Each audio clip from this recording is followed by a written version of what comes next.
Yeah, thank you very much indeed for joining Piers Morgan Uncensored. My first question for you, I guess, is an obvious one. What do you hope to achieve from our conversation? That right there, being uncensored. In American media, it's very censored. It feels like an episode of Black Mirror a lot of times. So I've put myself across the line, the point of no return, saying, hey, I know they're going to say whatever they want about me. When I bring up the truth, they're going to say, you didn't get enough sleep. It's because of your health. They're going to call me names for my truth. But these experiences that I'm telling you about are factually things that I've went through and things that I refuse to keep going through and things that I'm not going to let my children go through and things that I'm not going to let my peers go through. No pun intended.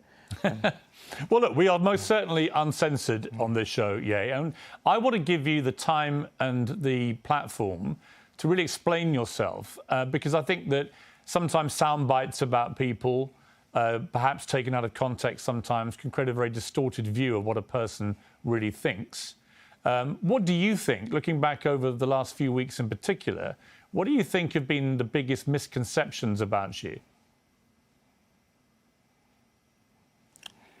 Well, I think there's a left agenda to silence anyone that goes against the agenda.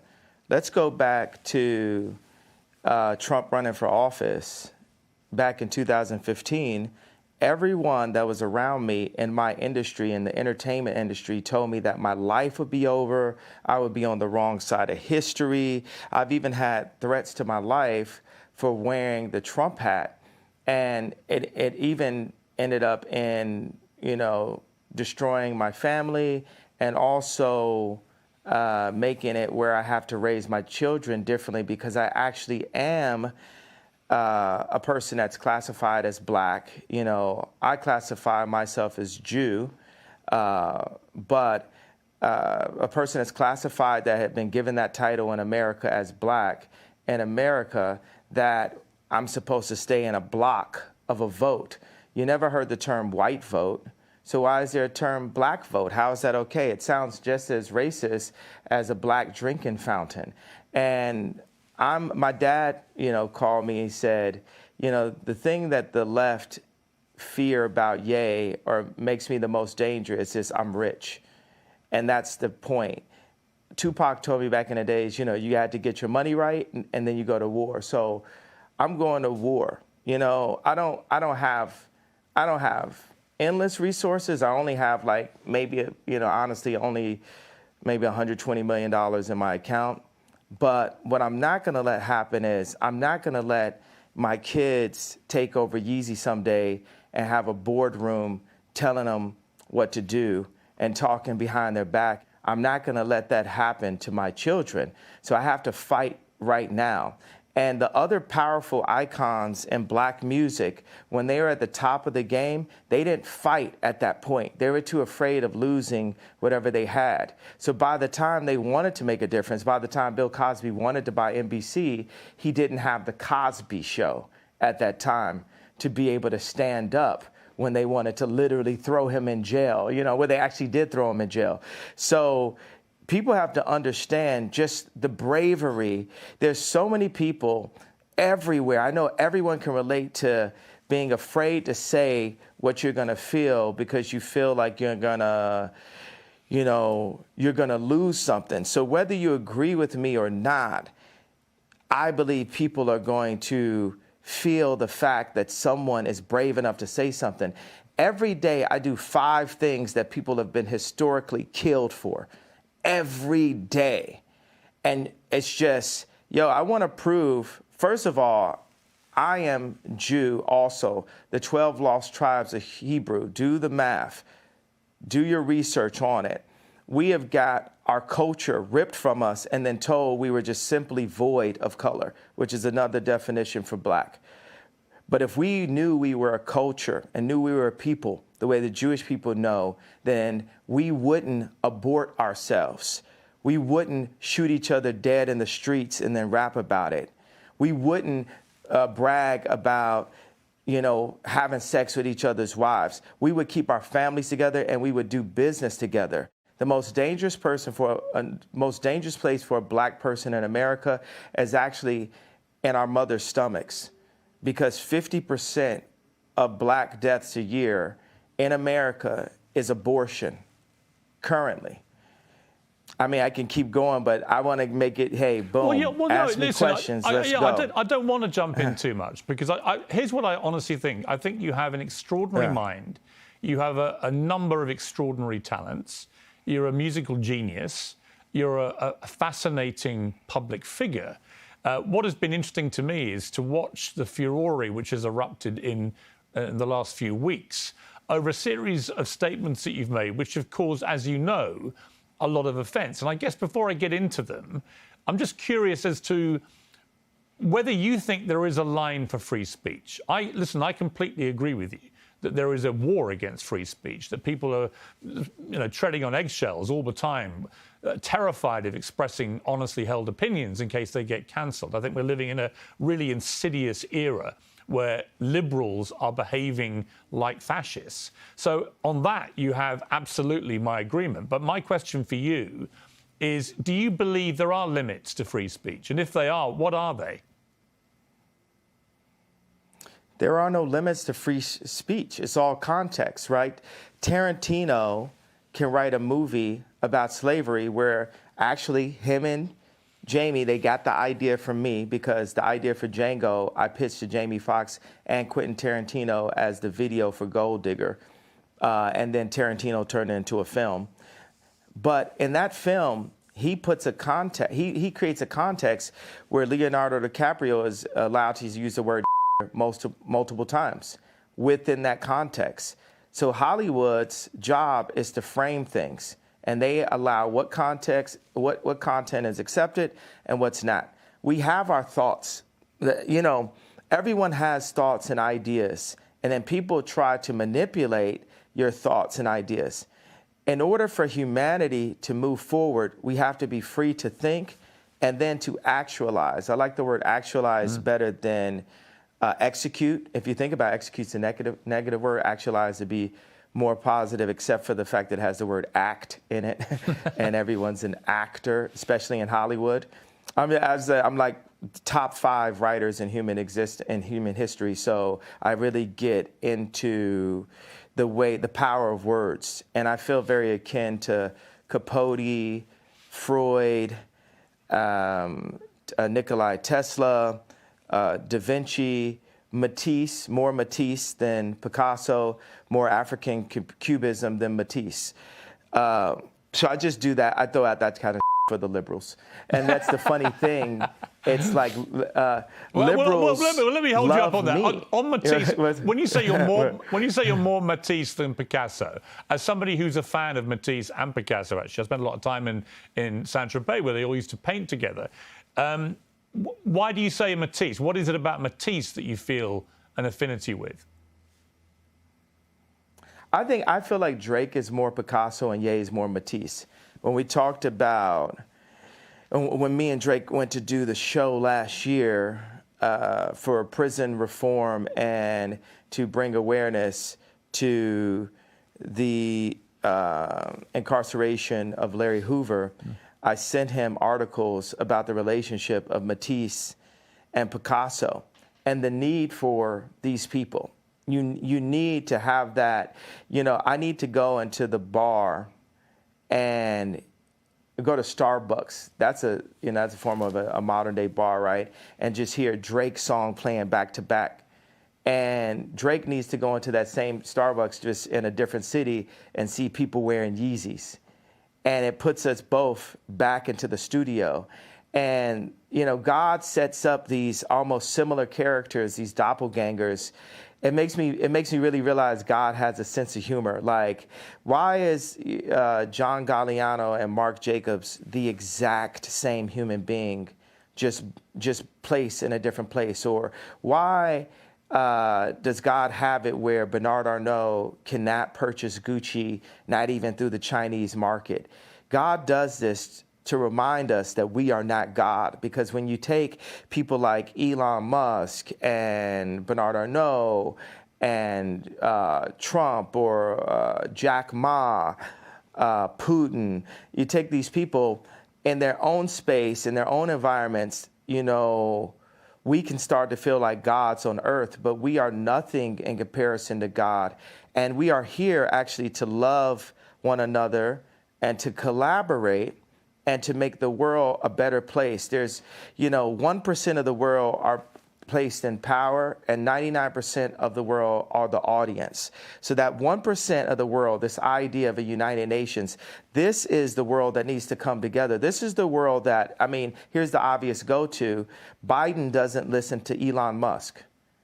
The president of the United States does not have meetings with Elon Musk.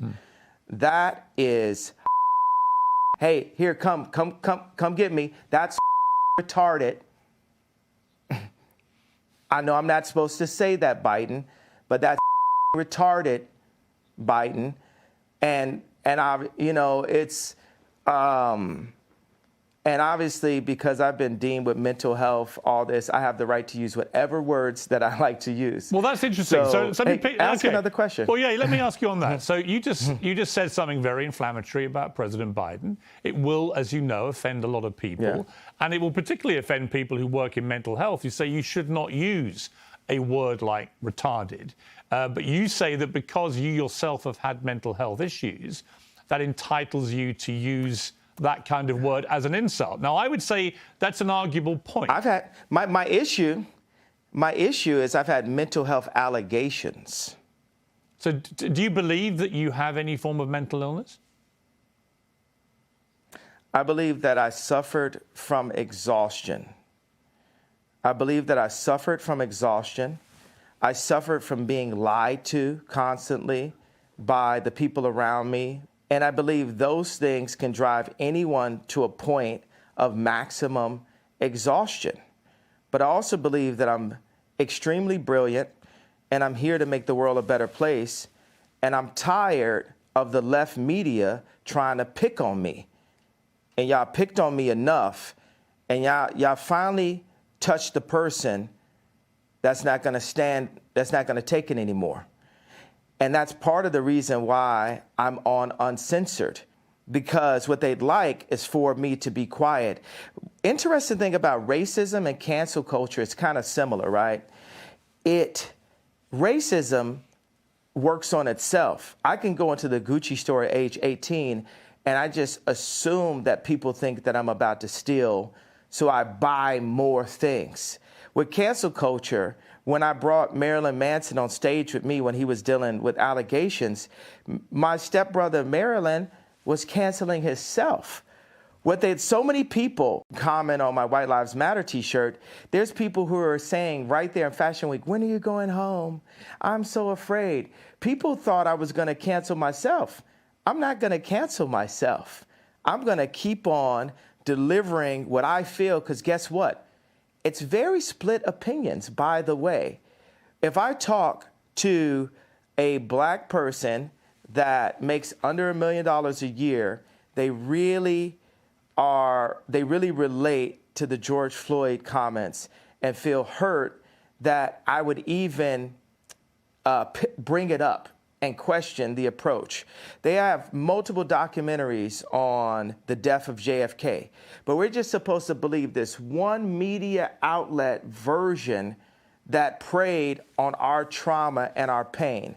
And then if I talk to rich black people or white people, Jew or Catholic or atheist, they're really into the Jewish media comment because it affects their business interests. Okay, well, look, and it was really interesting. Let me just pick you up on the two things you've mentioned.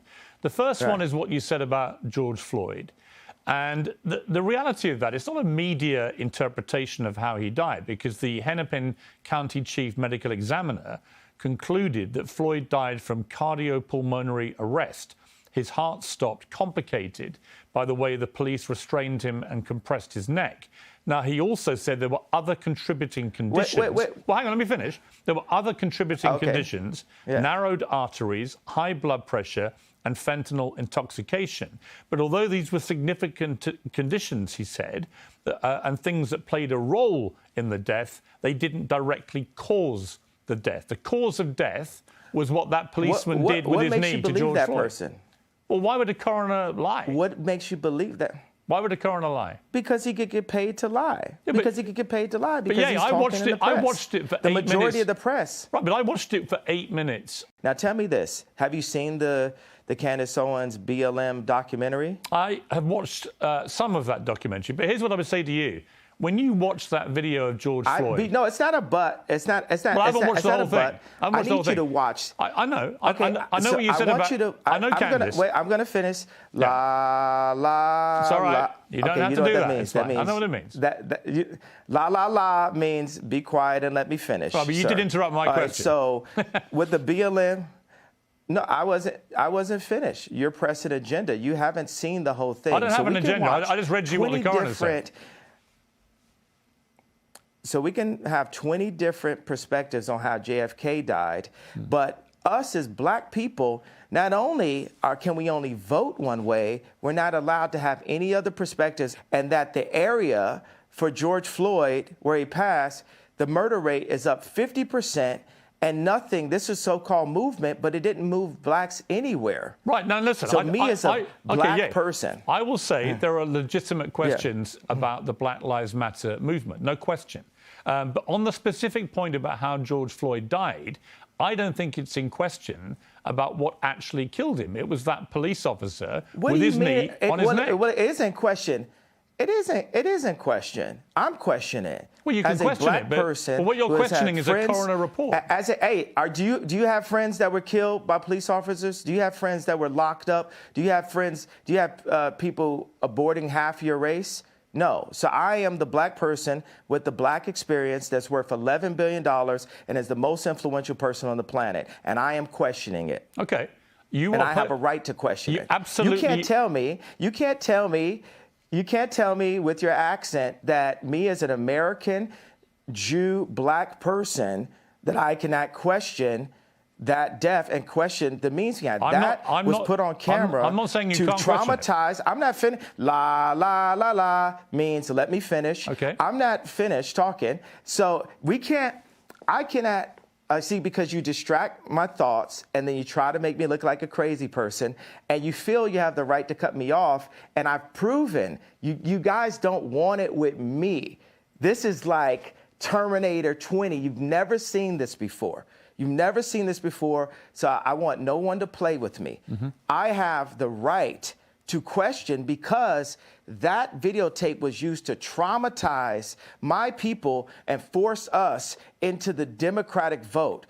Hey, George Soros, you're a real competitor. I respect you. I'm worth more money than you, and I have more influence than you, and have, Piers Morgan from a different country saying, well, I'm not going to do an English accent because that would be racist. I'm funny, by the way. That's fine. I know you can do that. As I said to you, the show is uncensored, Ye. You can say what the hell you like, right? But that doesn't mean I can't pick you up on a few things, right? You accept that. I accept that, but you try to say, it is unquestionable because this one Dr. Fauci said this. I know it wasn't Dr. Fauci, but I'm just giving an example where we hear from even Google. Like people feel like, if you Google it, it's factual. There's so much non-factual information about me on Google, but then I still believe Google. And people pay to get certain information to the top of Google. But this is good.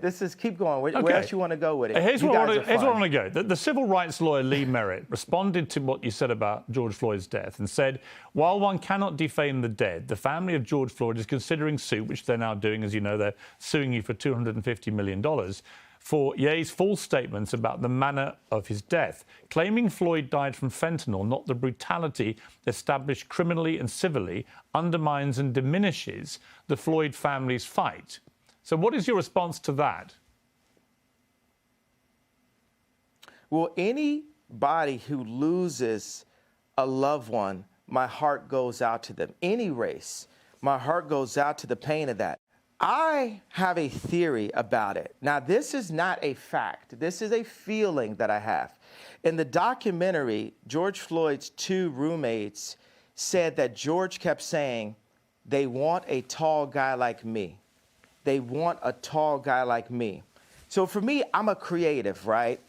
I can like make a dinosaur out of a femur, right? So if I'm making a dinosaur out of a femur and I'm looking at a documentary that says George Floyd was telling his 2 roommates they want a tall guy like me, and on the day of his death, he prayed for 8 minutes. They said he prayed longer than he ever prayed. What do you think, me as a creative mind, the beautiful mind, right, the sensitive mind, what do you think I feel could have happened in that situation? All right, well, honestly, if I'm being honest with you, I would say that because of your brilliant, beautiful, creative mind, as you put it, and I don't dispute that at all, you've got an extraordinary mind. And I can see that in the way that you conduct interviews. You go off on very long tangents, but they're sort of fascinating. I find it fascinating to listen to you. I'm not saying you don't have a right to question. Sort of, quite. Yeah. These are like Capote-level fascinating tangents. No, they're not. They're not. I'm just saying it's the way you conduct yourself, and I think that's very interesting. What do you mean? Or not? Why is it? Oh, it's not Capote level. Actually, I think you Capote level. If you would, sort of. If you would like me to compare you to Truman Capote, I am happy to do that. Yay. If you want to be known as the new Capote, okay. I'm with you. Okay. I'm not going to question your talent. Your talent to me is completely unquestionable. Right. When you question that, answer the question about the femur to the dinosaur. No, I'm going to ask you a different question. Situation. I'm just going to ask you this. What? No, you're not. You're gonna. No, I didn't finish my question. Well, hang on. You can't tell me. You answer my question. You can't first. tell me what questions to ask you. You accept that I'm the interviewer. I can't tell you to answer my question. No, I said answer my question. No, I'm interviewing you too. Well, you can't interview me. It's my interview. You're Bono. I'm interviewing you too. See, that's the way we rap. Let me just. You know what I'm saying? No. Let me just put this to you. So no. You're trying to avoid. Hang on. You're trying to avoid. No. La. To put quite a phrase. You're interrupting me now. I'm going to get back to it. All right, you can, but let me ask you. Because you haven't answered my question. Here's my question for you, which you haven't answered. No, I'm not. Don't answer my question with a question. Yeah. I'm not answering anything. I'm going back to my original question in a way, which is simply this. I'm not saying you don't have a right to question how George Floyd died, but given the world watched that horrifying video of that policeman's knee on his neck, and given that is what the coroner said caused his death, albeit he had other underlying conditions, including fentanyl intoxication, when the family see someone like you, who's hugely influential, you're known around the world, questioning how their loved one died, they find that very hurtful, which is why they're now suing you for it. And my question for you is, do you understand the pain that sometimes your comments can cause, like this circumstance with George Floyd's family? Now, I'm going to ask you a question again.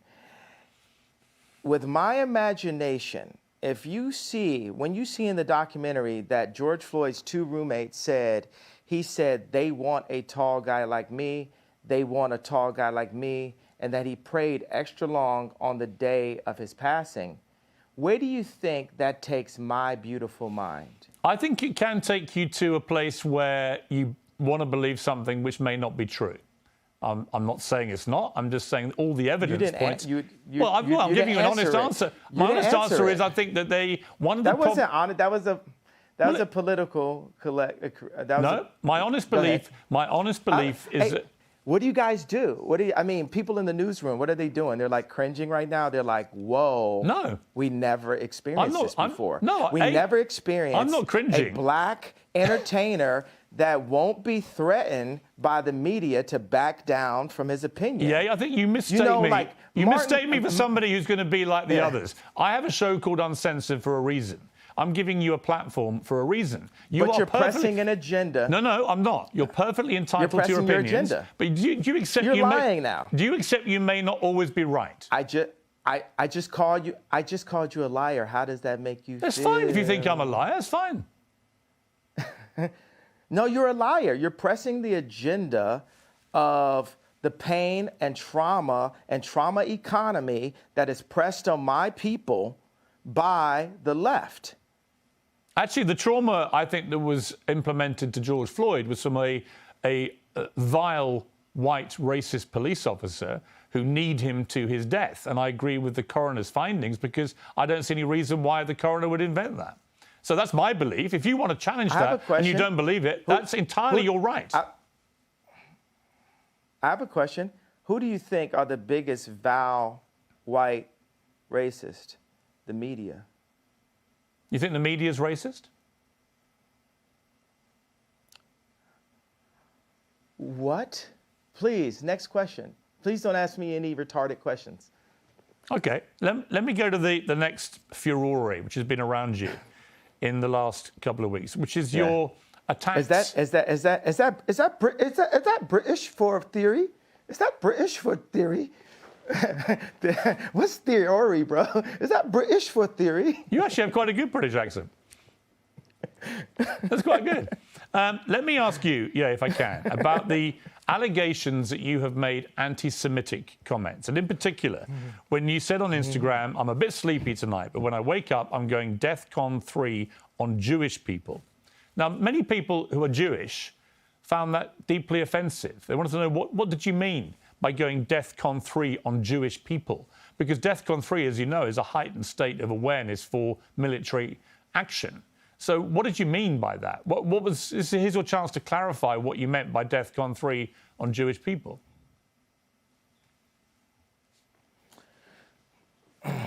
Well, thank you for allowing me to say what I meant due to the fact that I was blocked by Jewish people after I said that. So I wasn't actually allowed to say what I was about to say. But what I was going to say is, I was going to talk about all of the contracts, all of the misdealings that I dealt with as an entertainer. Being that I'm an entertainer, I've been wronged so many times by Jewish businessmen. And the reason why I say people, if a black man is caught in the car with drugs or a gun, and there's 3 other black guys in the car with him, guess what? They're all going to jail. So the reason why I say people is I want those businessmen's wives and fathers, mothers, grandmothers, and kids to ask them, why is Ye so mad at us?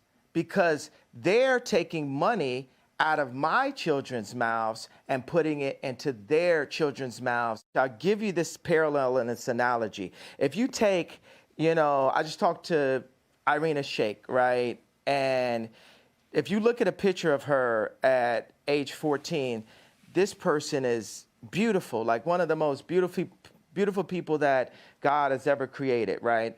And if any man did her wrong at a young age, she would get to the point where maybe she would actually hate men. You've heard that terminology, right? So I'm at a point where I'm frustrated. I have the right to my anger, and I'm saying that people need to fix it. I'm not going to fix what I feel until what I'm feeling is fixed. Okay, can I respond? You're not just going to shut me up and say... No, I'm not going to shut you up. Can I respond to what you just said? My problem with what you've said, I'll be straight with you, is that if I, as a white man, posted tomorrow on my Instagram, I'm a bit sleepy tonight, but when I wake up, I'm going DEath Con 3 on black people, what would you think? Jew. No, if I said black people, what would you think? If that was what I posted? Well, did you accept that black people... You accepted that black people are Jew? Or I'll come to that in a moment. On the specific, though, if I simply said, in other words, all black people was the implication of what I said, I would get rightly cancelled. I would get rightly vilified and abused. You, I suspect, would be outraged by a white person saying such a thing, because you wouldn't make any distinction about whether I was talking about certain black business people I'd fallen out with or whatever. You would think I was judging an entire populace by the colour of their skin. You are, by saying Jewish people, on Jewish people, you're not saying Jewish businessmen, accountants, whatever, that you've had a problem with. You're basically saying in that statement, all Jewish people, which is why it caused such offence. And I'm curious whether you, even as you wrote those words, understood what Jewish people actually would feel when you said that and didn't make any specific references to any individuals. maybe they would feel how all my people have felt. Maybe they would feel the pain of when a black artist looks up and they've completely been raped by 5 Jewish businessmen. And there's multiple accounts. Why does the fact that they're Jewish have anything to do with it? Maybe they would feel like that. But why would you say it again? It just so happens they are. Well, okay, but why categorize them according to their religious faith, their ethnicity? Why would you do that? Why can't you just describe them as business people that you've dealt with? That's fine, but what you're doing by saying Jewish people, these constant tirades, against Jewish people, many people find why that... Why are you calling it a tirade? That sounds like you have it... I think it's a tirade. Where's the tirade? That was a tweet. It was a tweet. It's not just a tweet, and you asked me to explain it. And have you felt my pain yet? You haven't felt my pain. You don't want to feel my pain. Well, no, hang you don't on. hold You don't hold accountability to my pain. You're being a Karen. I'm talking about. I'm not a Karen to the pain. I'm not a Karen, and I'm not going to cancel you, and I'm not going to uncensor you. I'm simply going to challenge you on what you're saying. I think you don't understand the pain that you've been causing with some of these comments, and I think that one in particular, I can understand. Oh my God, God forbid, one comment could cause people to feel any of the pain that my people have went through for years, even like the blacks being ushered to the left during the civil rights movement. No one has cared about black people. All right. No one is. Let me say, I agree that the racism against black people has been utterly deplorable, shameful, unacceptable, and thank God the world is beginning to move to a better place about the way it has treated black people like you. However, one form of racism, doesn't justify... it's almost in a better place. Well, one form of racism doesn't justify another. It's not a better place. I'm not cutting you off. I'm finishing my sentence so you can respond. One form of racism... It is racism when you say I'm going DEFCON for Jewish people.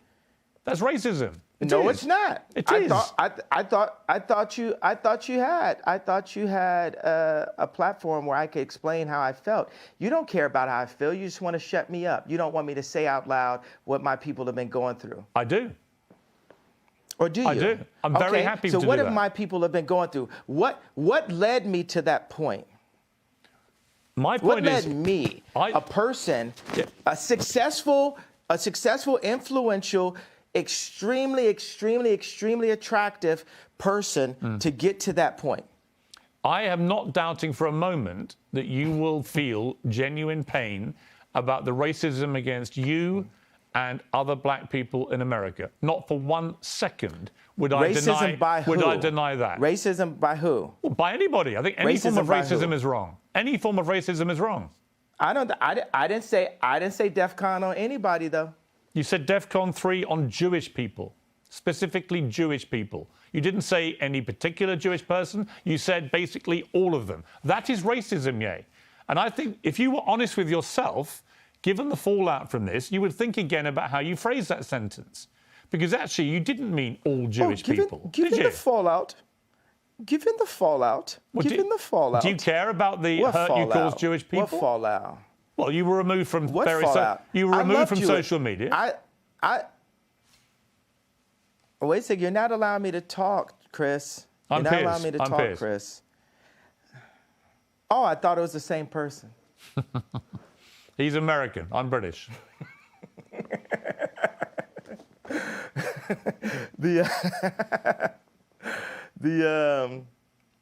So the thing is, I want to bring joy to the world. I'm a composer, right?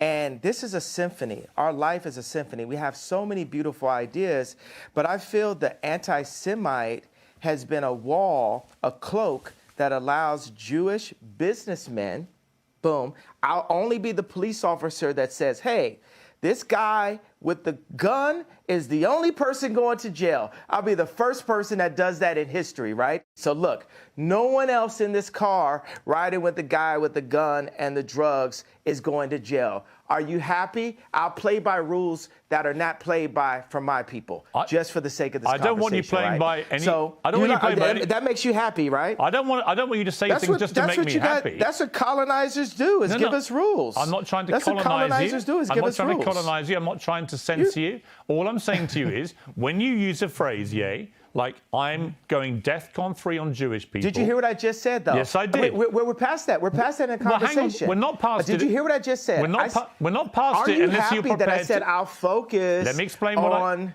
you happy that I said? I know. I heard what you just... brother, why are you talking over me? Let me respond. Chris. I'm Piers. Let's respond. Let me respond, right? I'm simply saying what you've just said is not what you said on your Instagram post, and you know it, right? If you have a problem with particular businessmen who happen to be Jewish, that is a concern for you. And you know it. So you talk about all Jewish people. But brother, what is the point? Brother, do you want me to grow from the statement? I just told you, okay, I was in a position where I've been hurt, and this is the way I had the right to express myself. The point of this interview is for you to question me, and then for me to answer and say, okay, even though the same rules are not applied to my people, if a person with a gun or drugs is pulled over and has three other people in the car, they're all going to jail. I'm not going to apply that to Jewish people for the sake of this conversation. Isn't that what you wanted? But you know what you did? You tried to civil rights me. You tried to pull me back to a week ago. But we're here today. There's been plenty of conversations and commentary since that. But you want me to go back to 1960. No. You want me to go back to 7 days ago. All right, let me jump in. Here's what I want you to do. I want you to reflect. Okay, so have we grown? Have we grown? Here's how we grow. Yeah, here's how we grow. I want you to reflect. No, have we grown? Have we grown? You're not in charge of my growth. You're not in charge of my growth, Chris. Okay, let me phrase it like this. I'm about to suggest to you how you may grow if you choose to grow this way. And you can ignore me. You can ignore me. Piers, how much money are you worth? Not as much as you, sadly. Exactly. So take my advice. Maybe you'll get richer. I would love to take your business advice. Why would I listen to you? Well, why don't you hear what my advice is and then work out if I'm wrong? Can we do that deal? You haven't given me any credit or a moment of reflection for the comparison that I made, the brilliant, if I do say so myself, comparison that I made to the cops pulling over one black person and locking everyone up. I understand what you're saying. And my tweet having issues. Wait a second, I wasn't done with the sentence. My tweet referring to all Jewish people, I said, for the sake of this conversation, I will refer to the business people who have destroyed me and my people and my fellow creatives. But you didn't even accept that I gave you that. You tried to push me back into 1960. No, I didn't. You tried to push me back into last week. No, I didn't. Okay, do you accept that example that I gave you? I understand completely the example you gave me. I think all racism is wrong. So I feel that we've grown. I would like you to reflect. I feel that we've grown. Do you feel we've grown? If you've now changed what you wanted to say originally, my question for you is, do you now regret saying DEF CON 3 on Jewish people? Are you sorry you said that? No. I think it matters. You should be. Absolutely not. You should be. Absolutely not. Yeah, but you should be. Absolutely not. Are the people, the Jewish businessmen that led me to that place, are they sorry for the way they've raped my people? I don't know who you're talking about in particular, but I don't know why you keep having to say they're Jewish. And by the way, you wouldn't... What is the fact they're Jewish got to do with anything? Why do you keep doing that? What do you mean? They're the Jewish businessmen that did that because they're business people. That's what they did. Why do you keep saying Jewish business people? Why do you keep using their religion, their ethnicity? Why do you keep doing that? Let me update it then. Okay, so I'll say this. Would I have grown into the box you want me to go on if I say to specify the business people that have raped my people that just so happen to be Jewish? I think by doing what you've just done, I find that I'm not even Jewish and I find that offensive. Why do you keep having to do that? I don't think you get it at all. I don't think you understand the offense you're causing when you keep using their religious background, their ethnicity, as, So as a stick to beat them with. Why would you do that? So what are you more concerned about? Getting the richest black man of all time to kowtow because it's not gonna happen. I don't want you to kowtow. You can do what the hell you like. You're a billionaire. You can do what the hell you want. I'm just saying to you that I don't think you quite understand when you talk about. Okay, can I finish? It's not multi. You're a multi-billionaire. Okay, well, congratulations. But that doesn't change the fact that when you insult the Jewish people and say you're going DEFCON 3 on the Jewish people, that is as racist as anything you say you've been through and any pain that you've experienced. It's the same thing. Racism is racism. And you know that, I think, don't you? Yeah, obviously. That's why I said it. So you said it knowing it's racist? Yes. I fought fire with fire. Okay. I'm not here to get hosed down. At least that's honest. It's a different type of freedom fighter. That's honest. All right. You were racist because you knew it was racist, but you decided to do that because people have been racist to you. Is that your position? No, I'm not. First of all, I can't. What is the beginning? Read the whole tweet. I'm sure you have it in front of it. Somebody in your office has it. Get him a coffee in the Ye tweet. What do you want to know? The whole tweet? I want you to read it out loud, sir. I'm a bit sleepy tonight, but when I wake up, I'm going DEFCON 3 on Jewish people. The funny thing is I actually can't be anti-Semitic because black people are actually Jew. Also, you guys have toyed with me and tried to blackball anyone who opposes your agenda. That was the exact tweet. I like reading that whole thing. I can't be anti-Semite. I love Jewish people. I work with Jewish people. Yo, watch this, watch this. Some of my best friends are Jewish. Right. So you know how that sounds. How many times have you heard that statement? Of course. Of course. Wait. Have we ever heard that term before? But the funny thing is, they are. I work with Dove Charney that got kicked out of his company, out of American Apparel. I work with this guy every day. He's like my twin. He's one of my favorite people in the planet. And we work through that and we talk through it. And he says, "Yay, why are you so mad?" And I'm like, this is why I'm mad. This contract right here, what's gonna happen before I'm done, we're gonna open up all of the music industry contracts, all of the publishing deals, all of the athlete deals, all of the acting deals, all of the mortgages, all of the deals. But that's fine. But yeah, that's all fine. Business people who we went at. That's all fine. You can do all. But of it course has you to can start do that. somewhere. Of course you can do all that. And when you do that, it has to start somewhere. I hope you won't be judged as a black business person doing it all the time. That people don't phrase it all the time by the color of your skin, but by your business acumen. Isn't that what you would like? Isn't that what equality actually means? Of course I'll be judged by that, because when people come into power, people get judged. You know what I'm saying? Like, there's nobody that gets judged more than a straight white male. The straight white male has the least amount of a platform to even speak. A straight white male can't say, "My wife hurt me today," because people will say, "Well, you're hurting women." A straight white male can't say, "Hey, a black employee didn't come in to work on time," because then people will say, "You're racist." A straight white male can't speak on a homosexual person because they'll say you're homophobic. And so I empathize with the position of the straight white male. And part of the reason why I empathize with that position is because I know that I'm headed to that position. And what position that is? Top power position. Okay. That's the top power position where you get all the rocks thrown. And that's the thing. I have friends, right, that will actually that's the reason why I'm going to be a good leader someday, because I'm really empathetic. But I call black people out on their stuff. I call white people out on their stuff, because we're all people. We're actually only one species. And in order to, whether it's my friends texting me like, "Bro, you got to get in the gym. You're looking chubby in the photo." It's like we have to hold each other accountable to what's actually happening. And it's so much is based on you did that tweet wrong.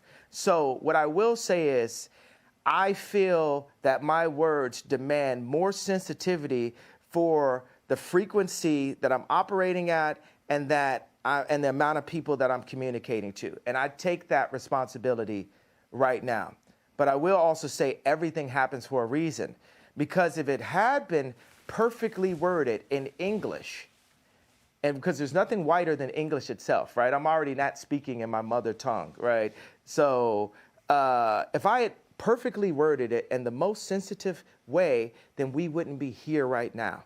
Now we're opening up the conversation. Like I'm not allowed to say whether or not I'm running for office in 2024, but I tell you what, if the left, let's say the left would have never supported me anyway. And now I've got to call to attention, I am who you should support. The left did not allow Trump to be president. They treated him like he wasn't even the president. So even then he won, he was losing half of the American people every day, and it divided the country.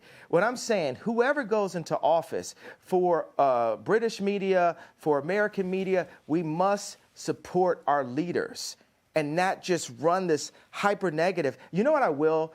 And black people hate when I apologize for this. When I see people like John Legend and Chrissy Teigen talk down on the president, I'm like, wow, that kind of sounds like me. That kind of sounds like the telethon. I opened up this level of disrespect towards our leaders. And people were happy. And the left saw that and say, well, let's just have every celebrity do what Ye did at the telethon. So I take responsibility for that moment. And you know what? I just want to give every Jewish person a big hug. Also, I'm envious of the Jewish people. I'm envious of how they don't abort their children. I'm envious of how they don't shoot each other in the streets and then rap about it. I'm envious of how their families stay together. I'm envious that they turn their phones off on Friday night and the family comes together. I'm envious of how they do the business together. And I want that for the darker Jews. I want that for the black people. I want that. We need that. God said we should remove the word want, right? Okay. We're going to have that. Okay. And this is the beginning of it. But it seems to me, and correct me if I'm wrong, but it seems to me that you are acknowledging, as you've just acknowledged that it was wrong to say what you said about President Bush when he said he doesn't care about black people, and that may have encouraged all this disrespect towards presidents since. I think it's an interesting point you made. It does seem to me, Ye, talking to you, that even if it's hard for you to admit this, that you do regret the wording of that tweet which caused all the problems, and you wouldn't phrase it that way again. Am I right? I would tell my dad that. My dad loved the White Lives Matter t-shirt because what audacity does a black man have to wear the exact same t-shirt that a white man could wear? You know, and my dad was a Black Panther. I mean, we have a water purification center. You know, he's like the original Steve Jobs. Right. He's the educated version of me, right? And he liked both of those things, but he said, you know, Ye, he even calls me Ye now. He's like, Ye, you've got to be more sophisticated with your wording. And that wording, like I said, I'm a bit sleepy. And it lacked the sophistication needed to be the true conductor that I am. Because it's the conductor's job to bring people together. And that was divisive, right, which is not who I want to be. Right. So so I'll tell you that. I'm not looking. And also, let me put out right now. So it sounds like you agree with me. Do you agree with me then? I want to talk. Okay, let me say that I'm just thinking right now what's on my heart is the idea for people who do actually have severe mental health issues. You know, the word retarded. For, you know, there's parents that have children who actually are mentally ill, and that word is really offensive, right, to those people. So why use it? And just because I was feeling it's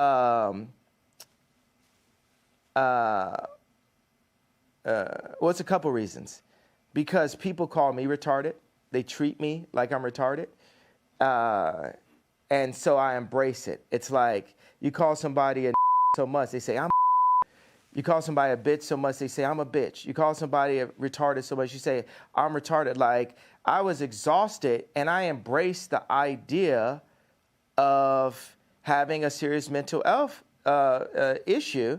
But Noah also, but Moses was basically on speed when he was doing what he did. Let me ask you, by the way, look, out of interest, yeah, how much sleep do you get a night? I'm not here to talk about how much sleep I get. I don't owe you that. You've literally just been talking about how much sleep do you get a night? I had about 5.5 hours last night, actually. Not very much. But you're the one that's raised this issue. And I probably had the same. Right. My question is only I probably because had the same, but it's only because you've been talking about you don't believe you have a mental illness. You think it's lack of sleep. So I think it's an obvious question to ask, well, how much sleep do you get? Are you constantly sleep deprived? Is that one of the reasons perhaps sometimes, as you say, you feel sleepy and you shoot from the hip verbally and you say stuff that maybe when you're rested, you wouldn't say it the same way? Would that be fair? Tell me what's... Okay, no, it's not fair, because what's more important, the pain and the truth of what I'm talking about and what led me to that tweet, or the tweet itself? I think both can be true. Because the problem you have is, I think you've acknowledged... You have one tweet. I think you've acknowledged that the wording of the tweet was offensive. Years. Yes, I understand, but you know the damage it caused, and I understand that was offensive. And I think that you have accepted the damage you probably shouldn't have phrased it that way. You as a white person are so stuck on the idea that what I said was offensive, which is a very caring approach. You're not sticking on the fact. You have not unpacked what happened with those contracts. I've said that, but you didn't ask me another question about it. That means there's an agenda. Absolutely not. Inside of your platform. I have repeatedly said to you that I'm sure I do not disbelieve that you've had contract business issues with various managers, accountants, and so on. My argument is that when you do it, me or other me's. I'm sure many other artists in the music business. Yeah, of course. You know why you're sure? Because you don't care to do the research because it doesn't affect you. No, it's because you said. Have you done any research? No. Yeah, let me explain to you. I'm not doubting what you're saying. You don't care. I do care. You don't care about me. You don't care about my people. I care about me. I care about my people. So it's for me to stand up. And God forbid I step on someone's toes while I'm at it. It's not someone's toes. You stepped on the entire Jewish people's toes with a very deeply inflammatory tweet, which I think you've now accepted. You shouldn't have phrased that way. It's taken a bit of time to get there, but I think you have accepted that, right? Have you accepted that you've put no effort into understanding how I got there? I don't think, honestly, 10 years from now, honestly, I don't think there is any... You're going to apologize to me about this interview. I'm not. You're going to apologize to me about this interview within the next 10 years. No, I'm not, because here's the thing. Mark my words. I don't doubt you've had... It's very one-sided. No, it's not. It's very white-sided. Oh, come on, It's very one-sided. It's very like... It's not white-sided. I'm not doubting you've had business issues. I'm saying the way to respond to that is not to go public to millions of people and say you're going DEF CON 3 on Jewish people. Millions of people. Right. Millions of people have had DEF CON 3 on their contracts. Right. You didn't say that. You didn't say that. And said, millions of people. Well, I opened it up. Now I didn't, but now I'm saying it now. Okay. So now what I think you should say, I think you should say to the Jewish people, I'm sorry for the offensive language I used in that tweet. I wouldn't do that again. This is what I really meant. I think people would respect you if you said that. I don't know why you can't just say that. You know when I'll say it? When I sit down with the people who write out the contracts for the NBA and for the NFL and for professional music and for acting contracts. We need to go to the top lawyers, the top execs, the owners of the stadiums, the owners of the football teams, and the owners of the record labels. And we're going to put them all in one room. And we're going to read let's go top 10 in each one of these categories, right? Let's read Michael B. Jordan's contract. Okay, but why would any of that? Okay, but why would any of that? Why would any of that? Hey, bro, I ain't finished. I ain't finished my sentence. Nothing you're saying has anything to do with regret. Hey, boy. Don't call me boy. Don't finish. I told you. Oh, don't treat me like a boy then. I'm going to finish my sentence of my idea. Nothing you're saying has got anything to do with the tweet. Cool. Bro, I was in the middle of a sentence, boy. Okay, so are you going to allow me to finish my sentence? Yes. If you then answer my question. Okay, so I'm going to tell people when I would apologize for the tweet. This is what has to happen first. I need all of the top executives in Hollywood I need the top executives at the NBA and at the NFL. We'll do those two sports specifically. And I want the top executives in music, dealing with publishing, dealing with like Spotify and Apple Music and Universal Music and all the top let's do like 5 top execs there. And I want to look at the top 10 earners in each one of those fields' contracts openly. We want to compare and contrast the contracts. And then once we open that conversation, and we need to do it on a platform live with lawyers asking questions, and we'll have the top lawyers like a Johnny Cochran, Robert Kardashian level legal team, looking at all of these contracts together. After that moment happens, then I will say, I'm sorry. Okay, if that's your position. That's clear. Interview adjourned. Love you.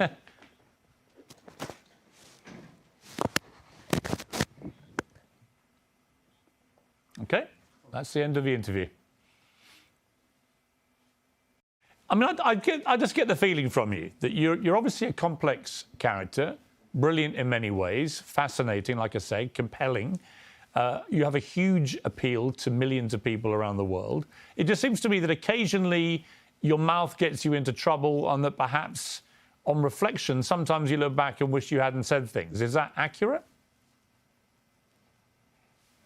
Nah, not really. Because the things I say are on behalf of God. Like, it's not always godly because I'm a man, but God is definitely using me. You're Catholic faith? I am, What's yes. your background? I am What's your Catholic. religious? Catholic, yeah. Well, we're working for God here. And it's just like with black people now with entertainment, we're coming into wealth, but all the other, black people with anywhere near my amount of wealth would never cross the lines of, taboos inside of the media that I would, that actually we used to in rap. All these words, we used to say these, so it's all these like words that are being removed from our vocabulary, words that evoke emotion. Don't you feel like the salt is being taken out of our food? Look at Dune. The people who control the salt controlled all the money. And people are trying to control the salt, and it's salt in our language. That's why I will not apologize for having a bit of salt in my words. I will say, hey, this can be improved on, but it's like, hey, look, I'm an update. You're looking at the God's iPhone 100. We are God's iPhone, right? If you think about it, we're his favorite creation. We were made in his image, and we need updates. And society, capitalism, media, and thought police have been stopping us from our updates. We have to have a thought, and then we have to actualize it. I like the word actualize better than execute, because execute's a negative word. We discussed this. We have to actualize. There's so many, think about, for a homosexual kid, age 12 at school, not wanting to say out loud how he felt, or feeling like if he said how he felt, he would get bullied. Or what if he said how he felt, and then somebody said, you said the way you felt and what your experience was in the wrong way. Now you need to apologize. We're fine that you felt that way, but you need to apologize for the way you said it. But just having the courage to do it in the first place would be, that's the thing that needs to be given credit. Like, yeah, you know what? We'll say in these past 2 weeks, I made a big splash. Because the first time you dive in the deep end, you're not going to look like an Olympic swimmer. But we're going to have to learn how to swim. And I've dived in the deep end. Okay. I think I understand what you're saying. Let me ask you about your family. Yeah, lots of speculation, of course, constantly. If you understand what I'm saying, could you translate what I'm saying? Yes. I want you to translate what I said. I know what. And then let's move on to the next question. Okay. Let me attempt to translate. What did I mean by that? I think what she meant was that you are not afraid to ruffle feathers. You're not afraid to cause trouble where you feel it's justified. You're not afraid to call people out who you think deserve to be called out. But then occasionally, you've expressed yourself in a way that perhaps hasn't quite hit the right mark, and that you are work in progress, as indeed we all are, and that you could phrase things better, which would cause less offence to a wider number of people, when in fact the target of your anger may be much more specific. That would be my interpretation of what you've just said. Do you think that we can move forward as a civilization without there being any offense? Because one person's truth can be the other person's lie. I think it entirely depends. You know, it's like, I think it entirely depends. Honestly, look, part of me wants to say yes to that, but I do think there is a line, and we should all be mindful of the line. And the line to me is, I don't think any form of racism or perceived racism should ever be tolerated. I don't think that is free speech. It's just hate speech. And I think one of the problems with what you said about the Jewish people was the more generic way that you phrased that sentence.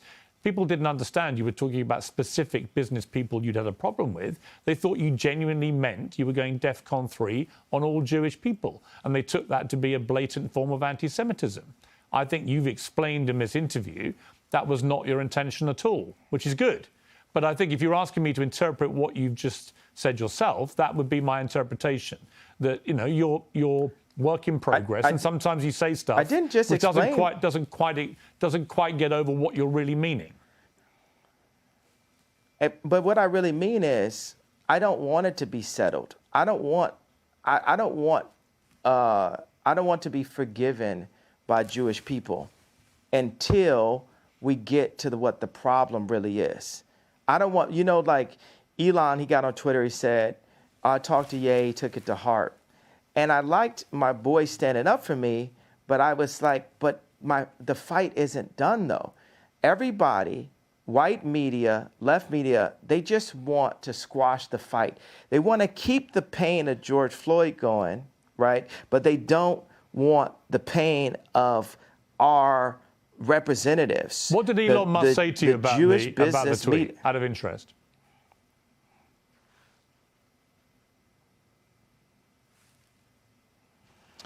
It's vague to me right now. I don't want to misquote him. What was the general? It's vague to me. What was the general point of what he was saying?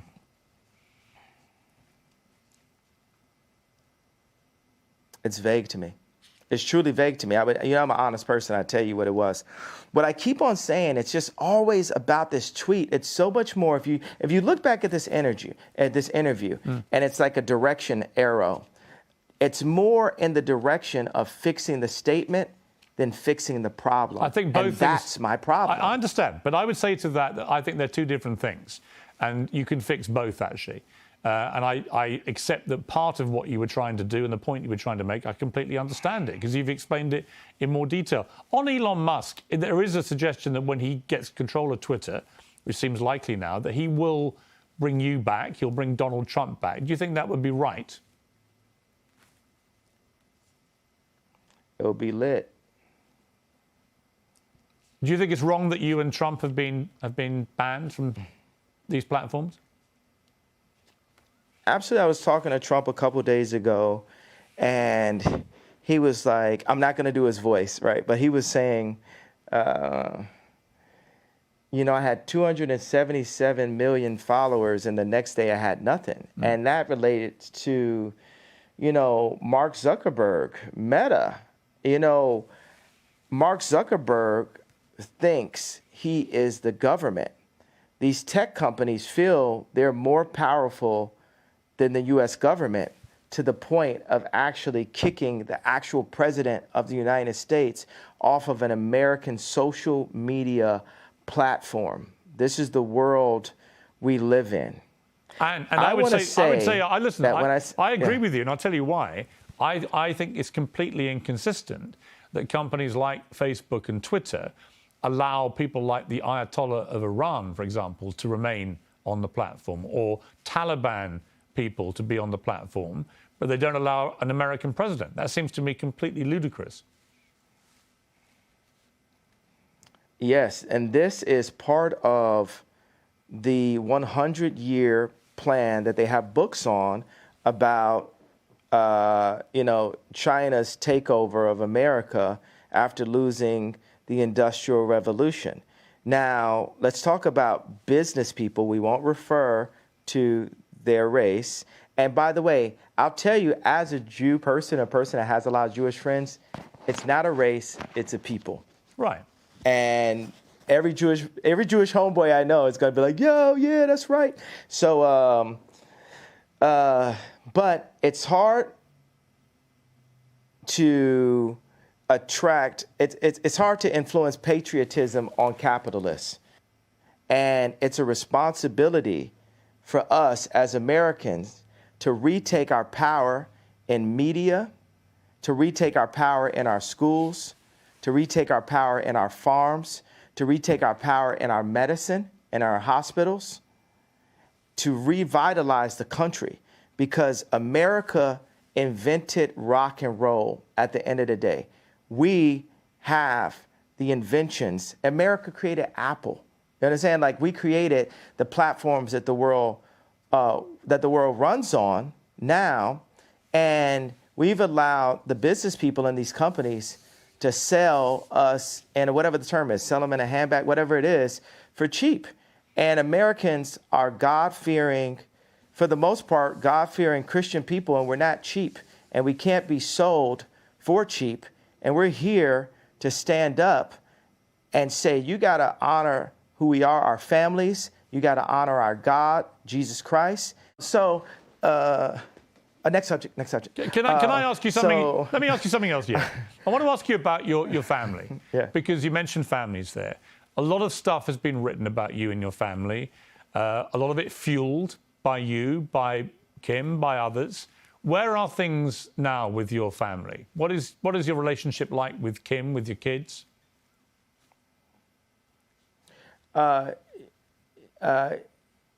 Kim has Zionist media handlers surrounding her, all in and out her Hulu TV show, all in and out her family, all in or out the house that I created for my family.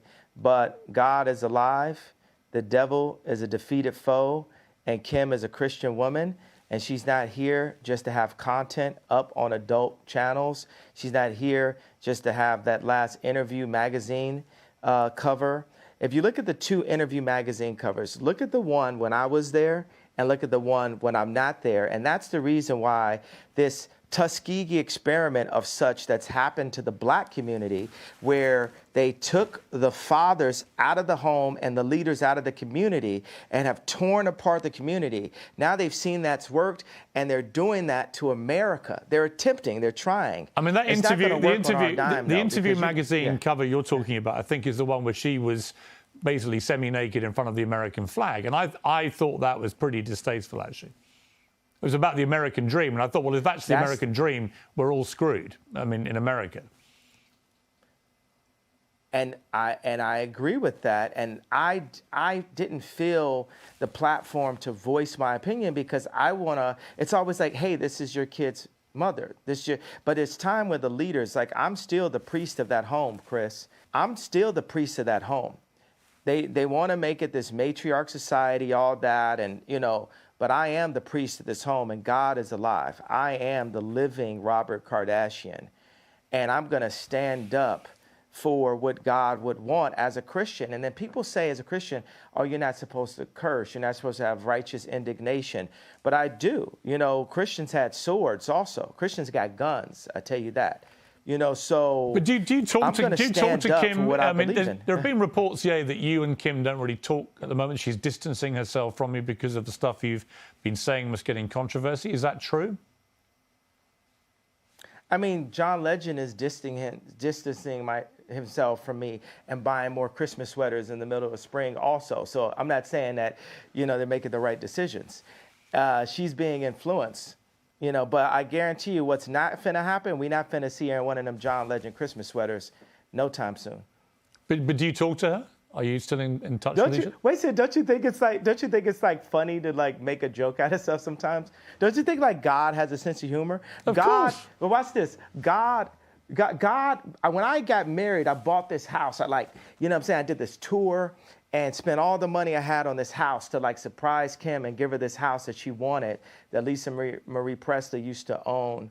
And then I got the house, and then I put all this money into renovation. And then there goes the neighborhood. Drake moves down the street 5 blocks. And that's when I knew God was funny. But watch, this is where God is even funnier. Here goes like Louis C.K. Part 2 level, because Louis C.K. is the funniest man alive. Uncancel him now, right? So and he was funnier before he's canceled, because all he would do is type of jokes that you'd get canceled on, right? So, I got an office outside of Crenshaw, like in an opportunity zone. And this office, 57,000 square foot office, is the one that Tucker Carlson came to visit me at. And I look out the window, and whose office is being built? A brand new one. The Skims office. It's like, who's writing this stuff? You know what I'm saying? Like, God is funny. So that's the thing. We always got to be like, we got to be funny. We got to have a sense of humor, like, But yeah, let me ask you. There's a lot. Yeah. But are you sad that you're getting divorced? Are you sad the relationship came to an end?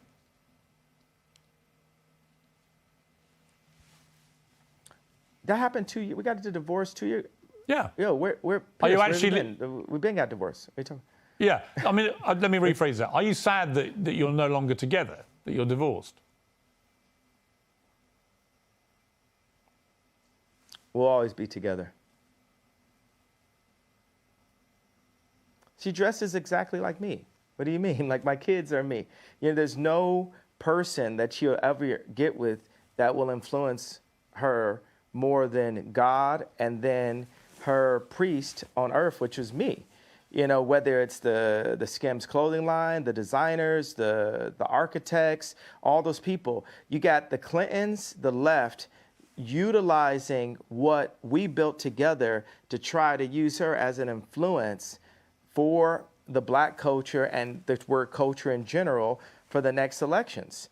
They need those 300 million followers from Kylie and Kim on their side going into their election, as they push trauma culture to the black people again, as they claim any of my questions of business dealings to be anti-Semitic comments, and push, Kim to, as a billionaire mother of a lawyer and a mother of 4 Jew black children, to do covers like Interview.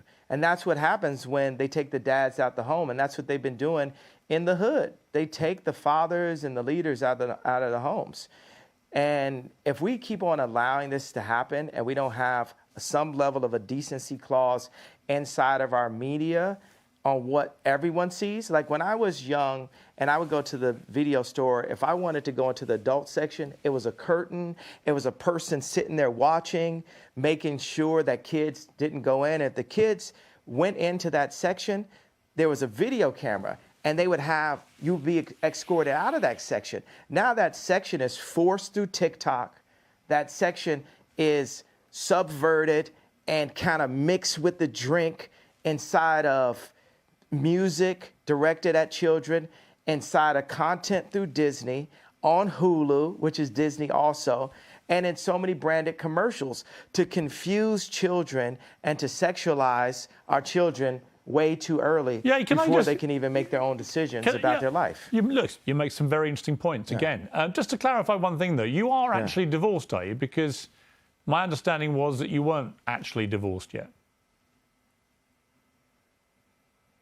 I ask God the same question some mornings. Am I divorced, God? Am I divorced? Because I might be divorced on paper, but I'm not divorced of the idea of being the protector of not only this person who is so influential. Imagine Kim making all of her decisions that she does publicly. Grown folks' business is grown folks' business. Never know what could happen with a little sippy or whatever. But, all the decisions that she makes publicly being based on an audience of one. And Piers, what audience do you think I'm saying that is? Well, you. No, not me. For us as Christians, right? who is our audience? We have an audience of one. Well, you mean God? God.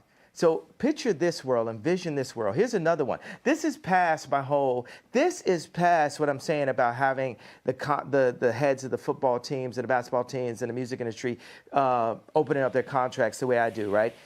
Picture the most influential woman on the planet, which is Kim Kardashian, right? And I got this one thing I want to definitely say in the interview. Picture the most influential person on the planet, the most influential woman on the planet, performing in public only for that audience of one, for God. Imagine the overwhelmingly positive effect that will have on the planet. And mark these words, it will happen someday. Okay. And I had this thing. I had this, of course I'm divorced, and this is like a funny thing I thought. Being that her name is no longer West, and my name is no longer Ye, being that her name is no longer West, and my name is now only Ye, if we were ever to be together again, what would our name be? Kim Ye. Would you like that?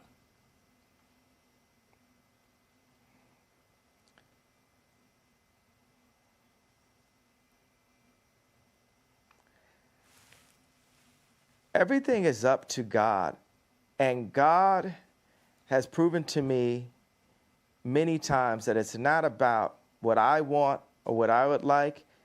It's just up to Him on what He sees fit. But David had to. But let me ask you. Tend but do you still love to the Kim? sheep? Sorry, not with an S. Do you still love Kim?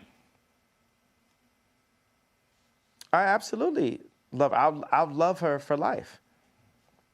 And I will protect. Oddly enough, I'll actually protect her, because when I call out things that I feel are wrong, you know what I'm saying? When I make products, like say the difference between me and Bernard Arnault, like say, watch Elon Musk. Every product. The reason why Elon Musk is like a Steve Jobs is, if he makes a flamethrower, he would use that flamethrower.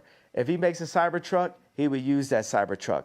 Me, if I make some 3D printed boots, I'm gonna have the 3D printed boots on. Wow, and I love wear them those. every day. Can I get a pair of those? Absolutely, sir. They would Tucker really liked suit them me. also. These boots are a hit. Love those. Yes. They're fantastic. Yeah. Would you like to one you day? very much, sir. Do you think, given that you've got all these kids together, would you like one day to get back with Kim? Do you think? Do you feel like you've gone through a very tumultuous period, but that actually the love underneath it all between two people remains? And would you like to get back together?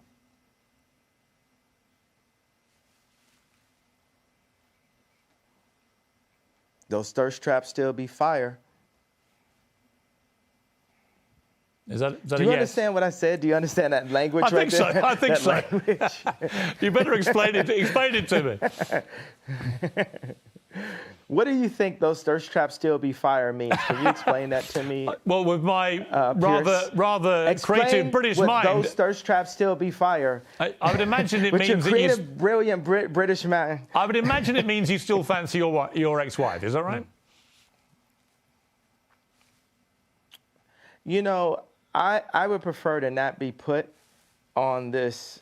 I would prefer to not be put on the spot on these kind of questions. What I could say is, God is alive, and He places people. He placed David in to tend to.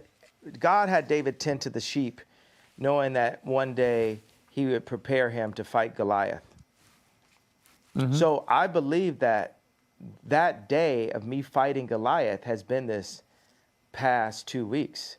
The media is Goliath. And there would be no chance of having a civilization or a civil democracy in America without me challenging the media 2 years out from the election.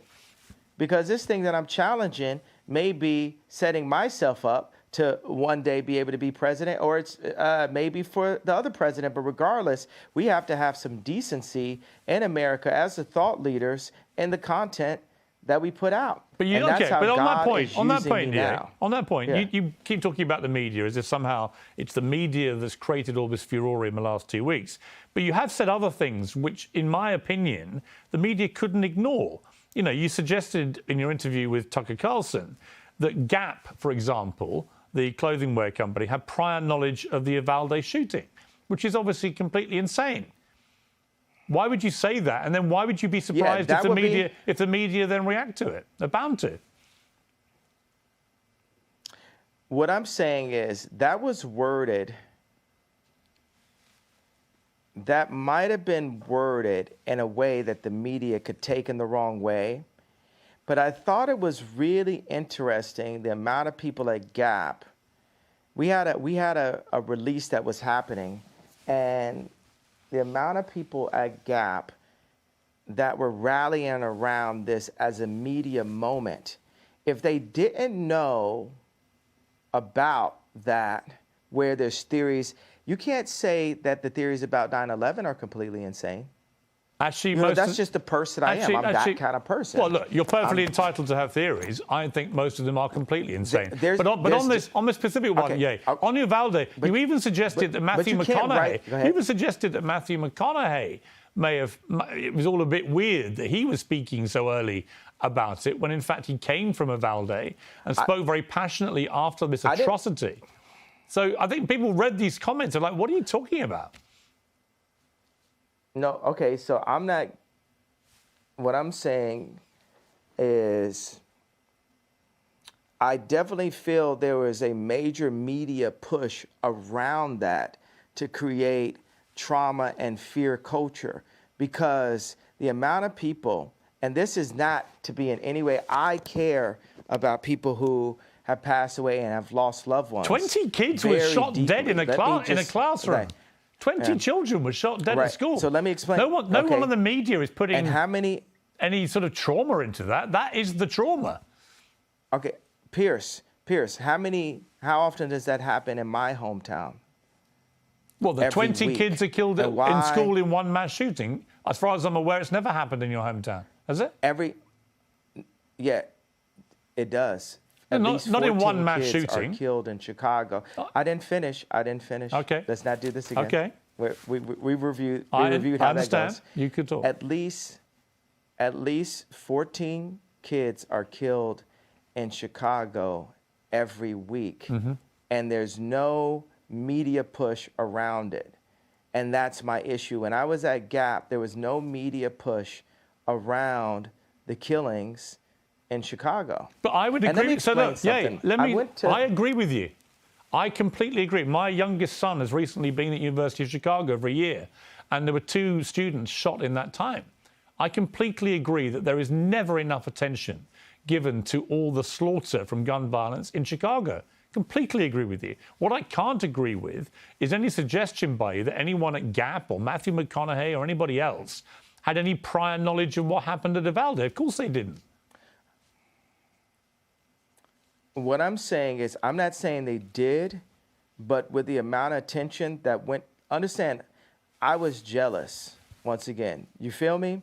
I'm jealous that so much attention went in this direction, but doesn't go into the direction of Chicago when the same amount of people. That's what you should say. I'm not finished. Yeah, but it comes down to the way you phrase these things. Bro, hey, I just said it. Yes. Like I just said, you're not always going to say the things the right way, but at least I have the bravery to open the conversation. Your first sentence isn't your last sentence. My first rap that I told wasn't my last rap that I told. And now that's the whole point. It's said. Once it's said, accept that it was said. I am the iPhone 20, right? I'm growing. I'm a hybrid. I'm updating. Okay. I'm constantly updating, and that's what we're supposed to do. You can't drag me back, because you enjoy that, right? When you bring it up, I'm saying, hey, this is what I'm saying. I felt, this. Think about this. Have you ever heard the term premeditated murder? Yes. I feel I feel like the George Floyd was a premeditated murder. That's my feeling based off of, and we never got to that in the beginning, but that's my feeling based off of the information I saw in the documentary. I think it was a premeditated murder in the sense that I agree, but not for the reason you think. I think it was premeditated in the sense that that policeman didn't give a damn about George Floyd's life, stuck his knee on his neck for 8 minutes and killed him. So but I know we don't agree about that. I don't want to go back over that. I want to ask you, about something different. I think the policeman was involved with it too, but not in the way that you think about it. Right. I think he was involved in a different way. I think we'll have to. I think he was also part. I think he was also part of the setup. Okay, look, we're not going to agree about that, but he's been moved. He's been moved. He's been moved. And I need you to watch the documentary, and we could talk offline and then talk online again. Okay. Because what's not fair is for a white martyr like JFK to be analyzed 100 different ways, but then for a black martyr like George Floyd, for us to only accept the one way. That's like us only accepting the one way for the black vote. Like I said we have the opportunity to look at it different ways. Like I said to you, you are completely entitled to challenge anything, frankly. And I'm equally entitled to come back at you and say what I think. That's what a democracy is about. Let me ask you before I want to ask you one thing about your... But look, no, I got... Okay. I don't want to keep going back to that same issue. The disparagement right there. Yeah. But look at the disparagement, because I still had an idea. I don't like the word point. I had an idea that you didn't embrace right there. The martyr, JFK, we analyzed his death 100 different ways, right? But with George Floyd, he died that way. And then it's white people telling super brilliant, successful black people, you have the right. It's literally like on some Black Lives Matter, like your life matters, like, oh, your idea matters. But then shut up and we're not going to go back to it. No, we're going to unfold it. I need you to watch that documentary, and I want us to talk line by line. I want to do, because look, I think that we're a good conversation. And now within the next 2 years, we need to talk a lot of times, right? I would love to do that. This kind of thing. Honestly, we should unpack. Listen, let me say to you, I've wanted to interview you for years. Yeah. I genuinely mean it when I say I think you're one of the most brilliant, talented people that I've seen in the public sphere. And you have a lot of fascinating ideas, and you're incredibly creative, and you're completely entitled to your views. But I'm entitled to mine, and I think we've had some really interesting exchanges, actually. I want to just talk to you quickly before we finish about your kids and about you as a father. What kind of kids do you want them to be? What kind of values do you want to instill in your children? I want my kids to finish their education. I know that my album was called The College Dropout, but when I look at the way, just like you said, your kids are in the University of Chicago, we need the education. That's another thing to be jealous about. The Muslims have the Quran, right? And Jewish people also have their holy books, but they have the education. And once we have the education, and we have the strong black minds, we need to pull them together. There hasn't been end-to-end black-owned communities since Black Wall Street or since the gentrification of Harlem. Like I have this tech company called STEM, right, that had the most successful launch in tech history with 80,000 STEM players as far as a first launch, right? We sold 80,000 STEM players back in February, and we went off the Apple platform, and now we're coming with the next generation that has a projector in it, and it's coming with 4,096 movies. I did that because my Amiga computer had 4,096 colors when I was in 7th grade. And also you can download films without having to use an Apple product. So I called this guy, and we're working on finishing up elements of the deal. And he's using emotional bullying, and like his shoulders are down, you could tell on the call. And he says, well, because of your comments, we're not going to be able to hire people. It's the people that we need. And I said, well, how many people do we have working for us? He said 60, and we have 40 part-time. I said, well, how many Jewish people do we have? He said, well, I don't know. We have some. And I said, well, do we have black people working for it? He said, yeah. I said, how many? He said, 2. And I said, you're telling me we can't find 60 black engineers? Well, yeah. And see, that's where that comment that got me into so much trouble forced me to look at myself as the richest black man since Mansa Musa, right? With multiple tech companies. And where am I kicking the tires inside of my own company to ensure that I'm hiring my people? Because Chinese people hire Chinese people, and Jewish people hire Jewish people, and Catholics hire Catholics, right? But with blacks, we'll give our company to Bernard Arnault. We'll give our company to Mark Zuckerberg. We'll give our company away. And it would almost come off as anti-Semitic if I hadn't crossed that gun line so far to say, hey, I have to go and ensure that I'm hiring the brightest black minds to my black-owned tech company. You know, Kamala is our never again. We're never gonna just hand something over just because we like the way this person looks and we have the emotional connection because she was a Delta and my mom was a Delta. She got 96% of the black female vote. You would have thought Drake was running, and we haven't seen her really honestly since. And I want to say something about the left. The left, you guys got to sit with me. Your current administration that these guys put up, they shit the pot on this one. They should have got Bernie, but Bernie had too much of a conscience. And so you got a guy with no conscience. Instead of getting Bernie Sanders, you guys got Weekend at Bernie's. And and you know that you don't like where we're at right now. So we got to have a conversation going in. When you listen, on how to I won't disagree with you about. I don't disagree with you about President Biden or Kamala Harris, for that matter. Yeah. Let me ask you about someone we haven't mentioned, Vladimir Putin, and what he's been doing in Ukraine. What is your view of that? I do not believe in war, and I believe that there is ways that America could have avoided this war. But Biden has money. Biden has reasons for us to be at war right now for selfish reasons.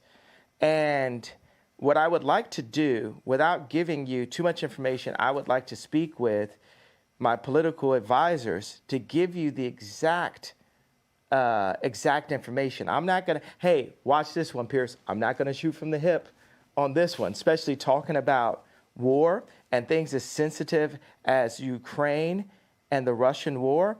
No, we already got that the RETARD comment earlier that maybe we could work on that I feel like is going to be massively offensive, and I really do.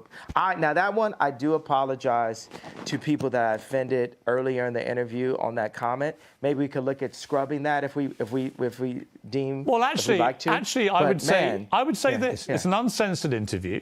You said something which you've now wished you hadn't said, and you've apologized. I actually think that says a lot about you. Right? That shows you've got that ability to be self-aware, to understand when you cross a line. I think someone like you, with all your energy and creativity and your passion, you're going to say stuff. The way that you talk constantly and in such an extraordinary manner, you're going to trip up. You're going to say things the wrong way. I don't think there's anything wrong in when you do that, doing what you just did and saying, look, I'm sorry, I crossed a line, I apologize. It's actually quite empowering. You know what I think? You know what I think I'll go ahead and do? I feel that I've given the platform, and I think by holding the idea of an apology hostage is not godlike. Correct. I feel like we have to free, and I think that's the point that you've been making. And because we sat down and had this conversation, I will say I'm sorry for the people that I hurt with the D3ath Con, the confusion that I call. I feel like I cause hurt and confusion. And I'm sorry for the families of the people that had nothing to do with the trauma that I had been through, and that I use my platform where you say hurt people. And I was hurt. I was frustrated. I was frustrated that Gap hadn't opened stores. I was frustrated that I spent time with a gentleman who I love him, his wife, his kids, David Simon, and to open stores, and then he called Bob Martin at Gap and said, I'm not going to open the stores. And I've just been frustrated. I just want to open my Whittle stores. And I want to say that it's wrong to hold an apology hostage. And I got to let go of that and free myself of the trauma and say, look, I'm just going to give it all up to God right now and say to those families that are hurt, I really want to give you guys a big hug.